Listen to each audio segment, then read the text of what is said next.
ముందుగా ఇక్కడ సమావేశమైనటువంటి మీడియా మిత్రులందరికీ నమస్కారం. అదేవిధంగా ఈరోజు సంక్రాంతి సందర్భంగా అందరికీ మీడియాకి మిగిలిన స్వామివారి భక్తులందరికీ కూడా సంక్రాంతి శుభాకాంక్షలు.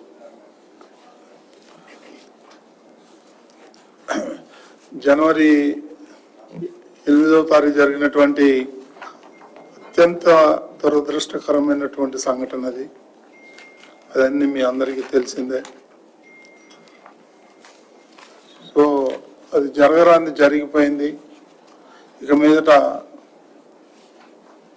అలాంటివి జరగకుండా తగిన ఏర్పాట్లు చేసుకుంటాం. దానివల్ల ఎవరికి ఏమి ఇబ్బందులు రాకుండా చూసే బాధ్యతలు మేము తీసుకుంటాం.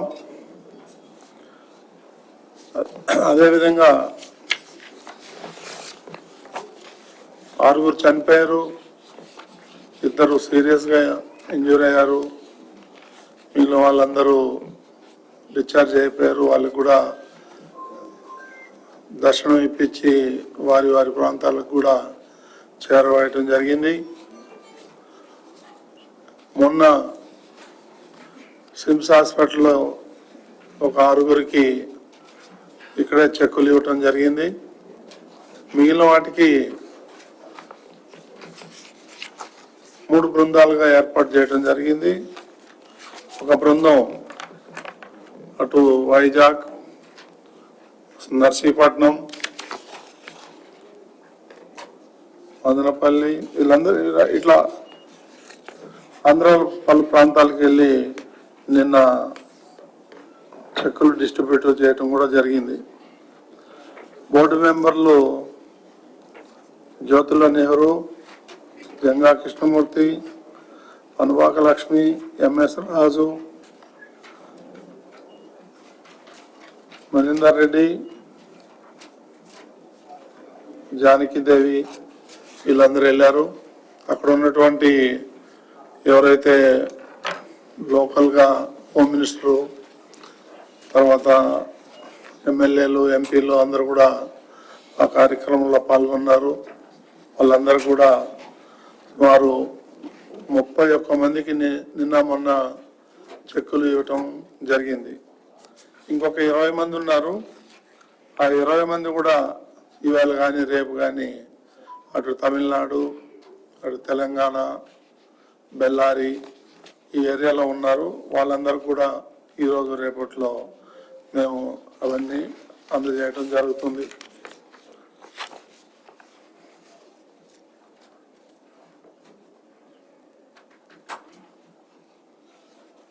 ఇక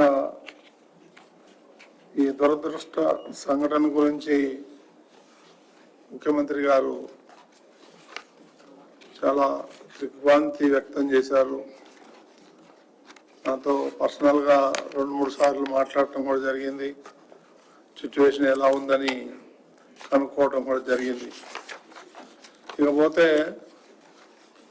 ముఖ్యంగా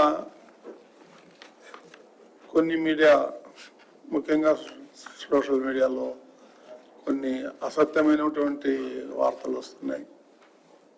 అవన్నీ మీరు నమ్మొద్దండి. ఏదన్నా ఉంటే డైరెక్ట్గా మా ముగ్గురులో ఎవరినైనా అడిగి మీరు క్లారిఫై చేసుకొని చెప్తే బాగుంటుందని. నేను నిన్న ఇవాళ చూస్తున్నాను, నా పేరు మీద కొన్ని స్టేట్మెంట్లు వస్తున్నాయి. అసలు నాకు తెలియదు. నేను సోషల్ మీడియాలో చూస్తే కానీ, ఎవరో పంపిస్తే కానీ తెలుస్తా ఉంది. ఇలాంటివన్నీ చాలా దురదృష్టకరం. మీరు ఎక్కడ ఎన్ని ఏం వార్తలు రాయండి, మాకు సంబంధం లేదు. కానీ ఇది తిరుమల విషయంలో వచ్చేటప్పటికి ఇది హిందువుల మనోభావాలకి సంబంధించిన విషయం ఇది. కాబట్టి మీరు ఇవన్నీ రాసేటప్పుడు 1-2 సార్లు ఆలోచించి ఎంక్వైరీ చేసి కన్ఫర్మ్ చేసుకొని రాయమని చెప్పి విజ్ఞప్తి చేస్తున్నా. అంతేగాని ఇష్టం వచ్చినట్టు చేతిలో సోషల్ మీడియా ఉంది కదా, ఫోన్ ఉంది కదా అని చెప్పి ఇష్టం వచ్చినట్టు మాత్రం రాస్తే అది మంచిగా ఉండదు.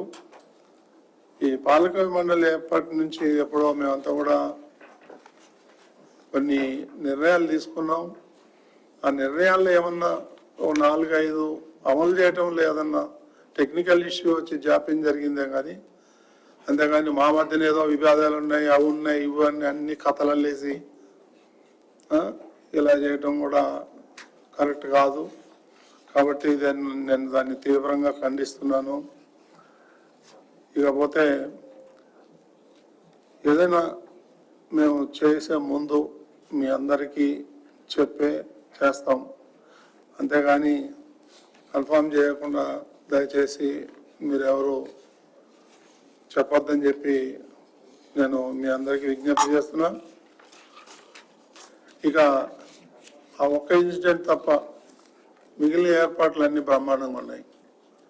కొన్ని వందల మంది నాకు ఫోన్ చేశారు, ఏర్పాట్లు బాగున్నాయి, భోజనాలు బాగున్నాయి, లైటింగ్ బాగుంది, ఫ్లవర్ డెకరేషన్ బాగుంది, ఇట్లా అనేకమైనటువంటి ప్రశంసలు వస్తున్నాయి. ఇవన్నీ మీరు అధికారులు చేసిన శ్రమని మీరు మనమందరం గుర్తించాలని చెప్పేసి నేను కోరుతా ఉన్నా. ఏదన్నా నిర్వహణ లోపంలో ఏదో 1-2 పొరపాట్లు జరిగే అవకాశం ఉంది. అంత మాత్రాన మనం బయట పెట్టుకొని ఏదో లోపాలు జరిగిపోతున్నాయి, అది పోతున్నాయి, ఇది పోతున్నాయి అని చెప్పేసి రాయటం భావ్యం కాదు.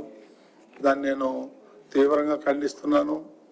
ఏదైనా ఉంటే నన్ను డైరెక్ట్గా వచ్చి నా దగ్గరికి, నేను ఇక్కడే ఉంటున్నాను కాబట్టి నాతో కన్ఫర్మ్ చేసుకొని రాస్తే బాగుంటుందని చెప్పేసి నేను మనవి చేస్తున్నా.